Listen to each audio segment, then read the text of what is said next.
Bonjour tout le monde, bienvenue à cette nouvelle capsule d'Albumoureuse en direct du fin fond de ma classe.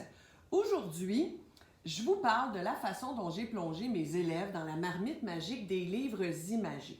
J'ai déposé un album sur chaque bureau et je change d'album à tous les cours, ce qui donne une trentaine d'histoires différentes pour les élèves. Mon tout premier objectif, c'est vraiment de créer une rencontre entre l'élève et l'album. Je souhaite qu'une sorte de relation intime s'installe entre eux. Bon, c'est sûr que dit comme ça peut sembler étrange, mais concrètement, c'est juste de permettre à l'élève de découvrir par lui-même ce que chaque album a à lui offrir. Surtout, c'est sans pression. Pas d'analyse ou de résumé à faire, pas de lecture à voix haute. On fait juste s'immerger, s'initier à un autre univers. Évidemment, ça prend quelques albums, donc c'est l'occasion de faire des achats judicieux par la bibliothèque de votre école. Pourquoi pas aussi acheter 10, 15 albums différents plutôt que 30 exemplaires du même roman? Pensez à toutes les possibilités. On fait quoi avec ça? On n'oublie jamais que lire, c'est un plaisir. Alors, on pourrait ne lire que pour le plaisir. Mais en bon pédagogue que nous sommes, on aime aller un peu plus loin. Alors moi, en classe, j'ai trouvé un moment, une ambiance propice, c'est généralement au début du cours, où les élèves vont lire leur album. Après, ils vont noter leurs impressions à chaud dans un cahier Canada. Alors, dans ce cahier-là, sans structure, sans contrainte quant au niveau du nombre de mots, encore des procédés de justification, je leur lance les questions suivantes. Qu'est-ce que tu retiens de cet album? À quoi il t'a fait penser? Crois-tu que l'auteur a voulu passer un message? Si oui, lequel? Qu'est-ce qui t'a touché ou plu dans cet album-là? Est-ce que c'est le sujet, les illustrations, les personnages? Qu'est-ce que tu as le moins aimé? Pourquoi on devrait lire cet album? Voilà toutes des pistes pour mettre des mots sur le ressenti. Ma seule exigence, c'est que je dis aux élèves de réfléchir au moment où ils vont noter leurs impressions, c'est-à-dire d'anticiper les erreurs. Pas n'importe lesquelles, les erreurs nounounes. Tu écris « les », tu sais que ça va prendre du pluriel. Tu écris « ma », tu sais que ça va prendre du féminin. Tu écris un verbe avec le son « et », tu sais qu'il va y avoir une petite difficulté, c'est-à-dire le ER, le E accent aigu, etc. Tu vas dans les classes de mots homophones. Alors, tu sais qu'il va y avoir peut-être une petite difficulté là aussi. Anticiper les fautes. Et là, je dis à l'élève, moi, je vais corriger une seule erreur. Je vais encercler une seule erreur dans tes impressions.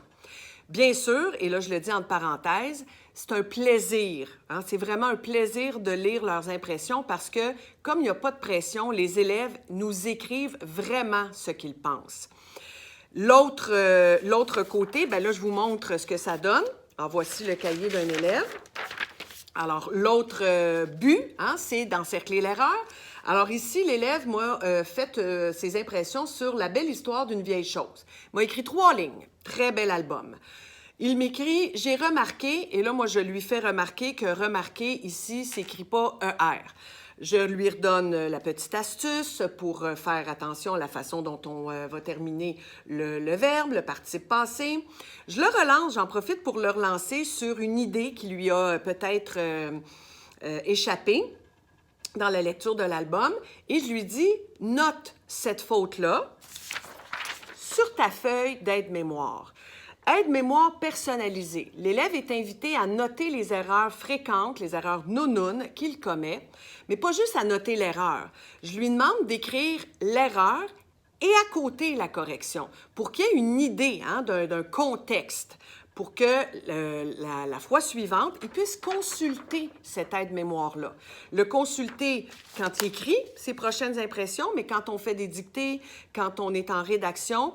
Et on peut même mettre ça dans notre feuille, sur notre feuille de notes de lecture. Vous savez, la fameuse feuille de notes de lecture de l'examen du ministère. Très bonne aide-mémoire. Alors voilà, l'élève m'écrit une autre impression, cette fois-ci sur l'album « Chez moi ». Il m'écrit 6 lignes cette fois-ci. Et là, je ne peux pas m'empêcher d'encercler plusieurs erreurs parce qu'il y en a vraiment, vraiment beaucoup, mais il y en a une que j'explique. J'y vais avec le mot « on », O-N, O-N-T. Je lui fais remarquer qu'il y a encore vraiment beaucoup de fautes nounounes, qu'il doit faire attention. Et la fois suivante, il est vraiment très inspiré. Il m'écrit 1 page et demie sur l'histoire Une guerre pour moi. Je remarque qu'il y a vraiment moins d'erreurs, alors je lui dis, hein, bravo, beaucoup moins de fautes. Et encore une fois, je lui signale une erreur, peut-être 2 erreurs, sur lesquelles il doit vraiment là, travailler et essayer de ne plus refaire. Alors voilà, le succès est dans la répétition du geste. Le cours suivant, on lit un autre album, on écrit nos impressions et on recommence. Il faut être patient, on le sait, les enseignants, il faut être patient pour voir des résultats. Mais ne serait-ce que pour la belle surprise de constater qu'il y a une correspondance qui se crée entre l'élève, l'album et nous-mêmes, bien, c'est déjà très beau. Alors voilà, je vous remercie. À bientôt.